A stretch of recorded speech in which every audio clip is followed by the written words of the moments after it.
Hi, I'm Miranda Cosgrove, and this is Mission Unstoppable. Coming up, pom-poms meet physics with the Science Cheerleaders. Go Science! Woo! Then, discover the secret security system inside your eyes. Your eyes are pretty remarkable at fending for themselves. And this breakfast comes with a full serving of science. We're ready to make some pancakes. Are you guys ready? Of course, always. Plus, we're kicking it with one clever chemist. Get ready to meet the scientists, inventors, and heroes who help make our world a better place. The future is here. The mission, unstoppable. Nerds and cheerleaders have been depicted as enemies. But what if they were the same? We sent Fig to find out.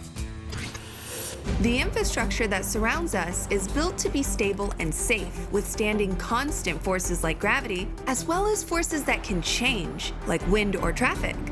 These fundamental forces don't just affect skyscrapers and bridges, but also the occasional human pyramid. To find out how cheerleading and science work together, I'm visiting Altamonte Springs, Florida, to meet Morgan Yost, a programmer, roboticist, and pro cheerleader. Both my parents worked for NASA, and so the topics at the dinner table were constantly about astronauts and the universe. All of these cool conversations about outer space led me to go to school for engineering. In college, Morgan continued cheer alongside her studies. After graduating, she became a professional cheerleader for the Denver Broncos. Now, she's not just a robotics software engineer. She's also a member of an elite group called the Science Cheerleaders. Hey, Morgan. Hey, Fig, welcome. Thanks for coming out. All right, thanks for having me. So tell me a bit about what the Science Cheerleaders are and what they do. The Science Cheerleaders is over 300 women nationwide. Wow. Professionals in STEM, Yeah. as well as professional cheerleaders. How do you apply some science to being a science cheerleader? Physics is very dominant in cheerleading. If you can understand physics, you can understand how to build a stronger pyramid, you can understand how to throw your flyer higher, you can understand how to spin faster, right? Physics is totally in everything. Today, the Science Cheerleaders are coaching the Lake Brantley Pop Warner cheer team. Together, they're showing me how cheer relates to the engineering fundamentals, like the static forces that act on skyscrapers or homes. In cheerleading, we need to understand static forces when we do stunts, like a half. Whoa, okay. And there she is. Wow. Statics is a type of physics where there's no motion. Everything is stable, your buildings aren't falling down, and your cheer stunts aren't falling down. The ladies are axially loaded. The force is traveling straight down through their bodies, as opposed to in bending or shearing or twisting. In axial loading, the force is placed along the center axis of a structure, like the straight columns of a building or the straight legs and bodies of the cheerleaders. And one good way to transfer weight to axially loaded columns is with triangles. Triangles are great because they don't shift and rotate either. They're very strong because they're larger at the base and smaller at the top. Triangles are the most rigid and stable shapes used in construction. Under pressure, other polygons can rotate at the joints and deform, but triangle joints can't rotate without breaking the entire structure, which keeps them rigid, and pressure on one corner of the triangle will be evenly distributed down the sides. Now I bet you'll see a lot of triangles in your house, in your bridges. A lot of these structures are using triangles to be strong. So now I want to demonstrate a little more of an advanced stunt. Okay. This one's called a full. You'll see that she's all the way up at the top of the arms. And oh, I'm actually seeing some bending. Ladies, let's try some axial loading here. So by straightening out those knees, They're taller, way more stable, and there's more triangles than the last structure. oh my goodness, so good. That was so cool. This one's called a pyramid. Our top flyer is balancing on one leg, and she's using teamwork and triangles to stabilize herself. That's a very strong structure right there. While static forces are important, cheerleading is also full of dynamic forces that change direction and position, like in this basket toss. Whoa. Oh, cool. Is there a way that we can make that even bigger? We totally can, but for that, we're gonna need an equation. Force equals mass times acceleration. Okay. Acceleration is always gravity. Gravity is always the same. The thing that we can change in this equation is force. So in this group, I actually have an extra base. What do you think is gonna happen with more force? I'd imagine that our flyer might go even higher. You're totally right. But let's prove that theory. Ladies? With more force, there was a little more height with one of the basket tosses. Exactly. It's been incredible seeing how you're applying physics to cheerleading to make the stunts cooler. I'm glad you had fun, but we're not done quite yet. We have one more surprise for you. We're making you an honorary science cheerleader. Oh, thank you so much. This is amazing. After a quick costume change, I'm ready to cheer. We're on a mission to be unstoppable. Science cheerleaders, show what's possible. Let's go science. Go science!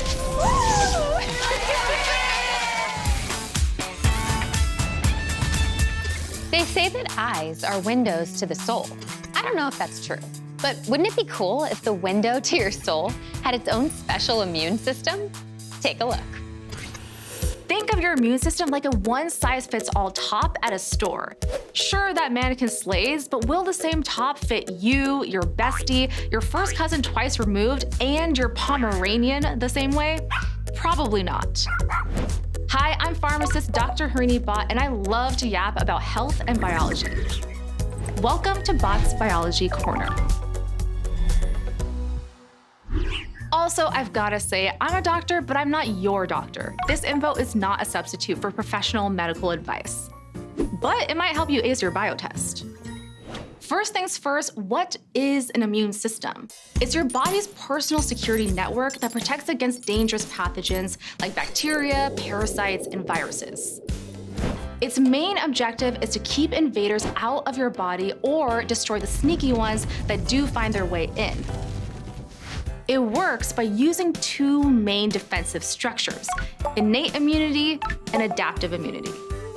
Both innate and adaptive immunity trigger inflammation as a defense mechanism to isolate the intruder from the rest of the body. Here's the thing about our eyeballs. About 1/6 of their surface area is constantly out in the open, exposed to dust, debris, and bacteria. It would be bad news if our immune system detected the germ fest on our eyes. The typical immune response would lead to constant eye inflammation and even potential vision loss. This is where immune privilege comes in. Immune privilege is the ability to limit or control both the innate and adaptive immune responses. It's a special status given to just a few parts of the body, like the brain, liver, and eyes. Our eyes have their own specialized stronghold to protect against harmful pathogens. It's called the ocular immune system, and it includes unique safety tools like resident macrophages and Langerhans cells. These immune cells patrol the area and respond to pathogens without triggering inflammation. It also includes a protective blood-retinal barrier, commonly referred to as a BRB. LOL. The BRB controls the movement of substances between the bloodstream and the retina, which is the thin tissue at the back of the eye that receives light signals. Inside the BRB are tightly packed endothelial cells that prevent large or harmful substances from entering the retina. But when it comes to keeping dust and debris at bay, it's tears who save the day. Tears are a special function of the ocular immune system that physically wash away germs from the surface of the eye. They also contain antimicrobial enzymes like lysozyme and lactoferrin, which break down bacterial cell walls and prevent infection. As if we needed another excuse to have a sappy movie marathon and let out a good cry. Between their immune privilege, BRB, resident immune cells, and tears, your eyes are pretty remarkable at fending for themselves. What they're not so remarkable at is helping me even out a thick wing liner. One side always gives cat while the other gives bat. Or is that just a me problem? I'll catch you next time on Bott's Biology Corner. Is Bigfoot real? I don't know. And we didn't even ask our next guest about it. We mostly talked about their area of expertise. Check it out. Hi, Hi, I'm food scientist Brittany Towers-Lewis, and I want to show you the hidden science behind cooking. Your kitchen is essentially a huge chemistry lab. Don't believe me? I can prove it. Let's use science to cook up one of my favorite breakfast treats, the pancake.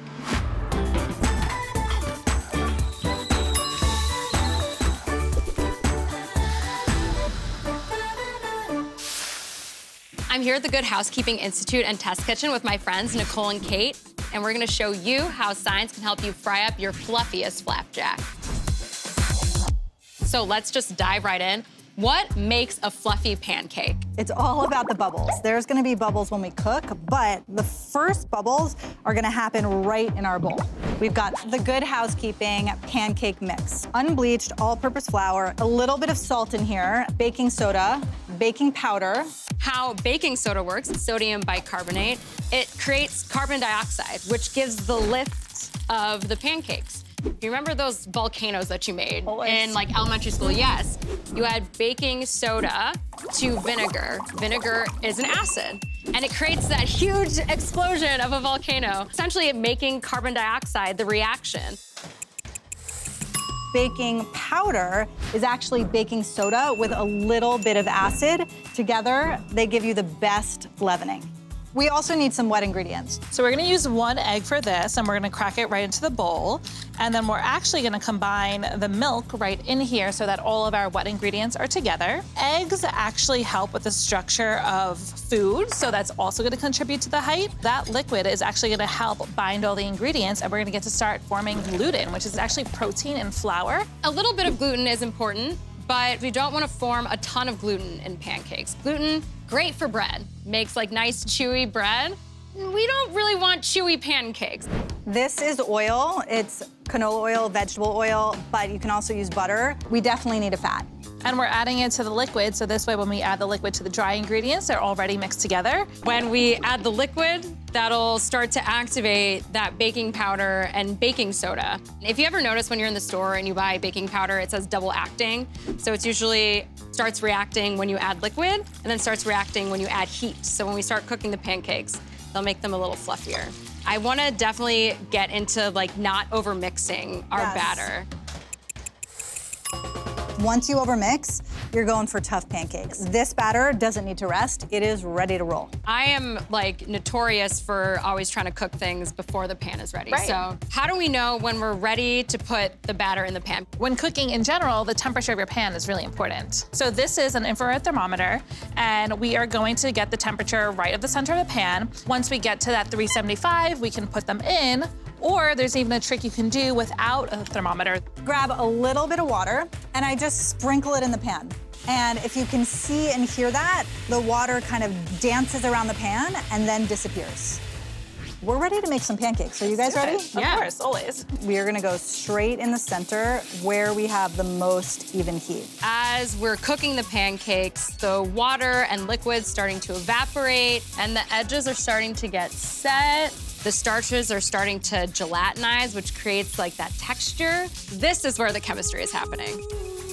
Ooh, this looks great. We are ready. We have evenness. I have no doubt that it is even on the back.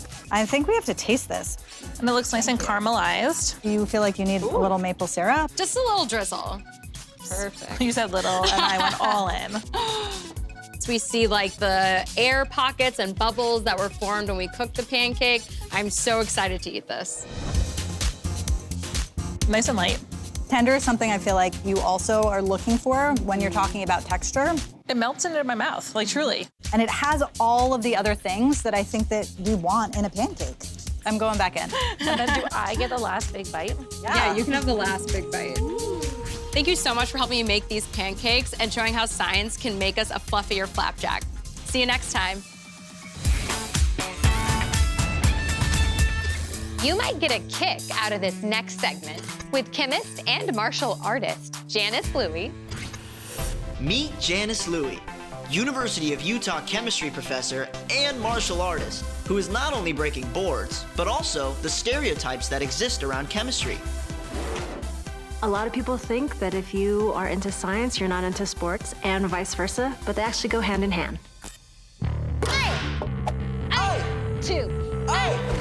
As Janice puts me through the ringer, I really start to wonder, How does this have anything to do with chemistry? Hey! Whew. Worked up a sweat. How about you? Me too. Awesome, because that's the chemistry I wanted to show you today. We lose water and electrolytes from sweating, and we need to replenish them. How do you think we do that, Nabil? By drinking water or a sports drink? Yes, and those are chemistry too. Would you like to make some? Yeah. Awesome, let's follow me. Chemistry!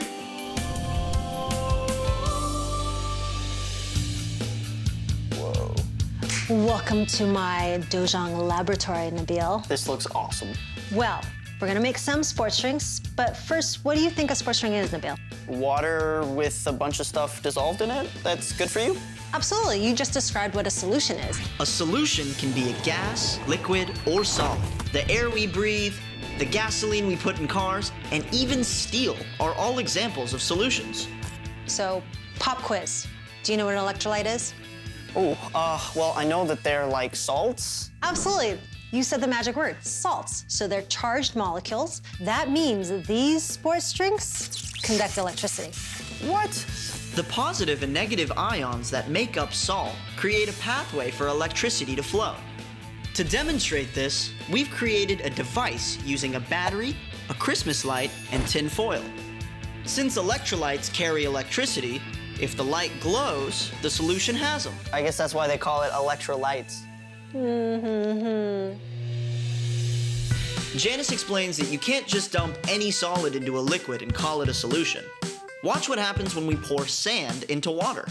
It's not dissolving, is it? No, not at all. No, not at all, exactly. In order for a compound to dissolve in a liquid, you have to break the ionic bonds. In our case, we have to break sodium chloride into its individual ions, sodium, Na, and chloride, Cl. And water has the ability to do that. Mix, mix, mix, mix, mix, mix, mix. You truly look like a mad scientist, Nabil. I really feel like one. Do you notice any changes? The salt's gone. That's a solution right there. See, we can't tell that there's a solid and a liquid combined in here. It just looks like a liquid. You ready to make a sports drink? Yes. For my sports drink, I'm adding a cup of limeade, a cup of water, and a 1/4 teaspoon of magnesium chloride, which is a type of salt. Is it time for a taste test? Let's do it. All right, cheers. Cheers. Mmm. That's great. That's chemistry. Janice has certainly made me a fan of chemistry. Thank you so much, Janice, for having me. I had an incredible day. And you're right, chemistry is everywhere, from the moves that we make, to the sweat that we produce, to the drinks that we drink. I mean, I kind of don't want to leave. Can I just stay here and break some more boards? I mean, bonds? Absolutely. In fact, why don't we go break some boards right now? Let's do it. Yeah.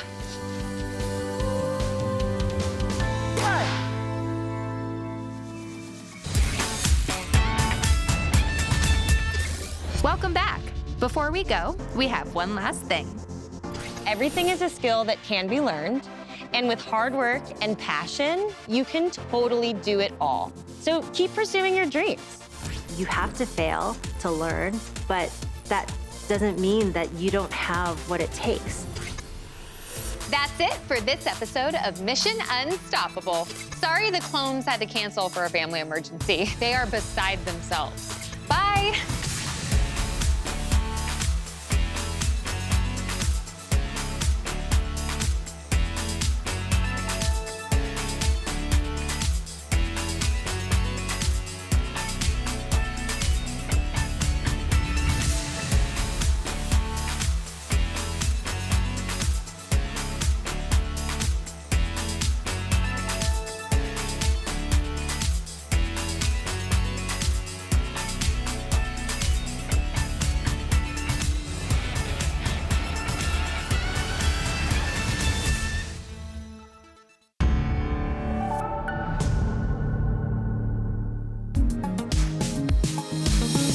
If you're watching this, you must have really liked the video.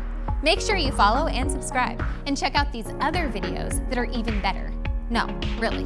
I've seen this one over 100 times.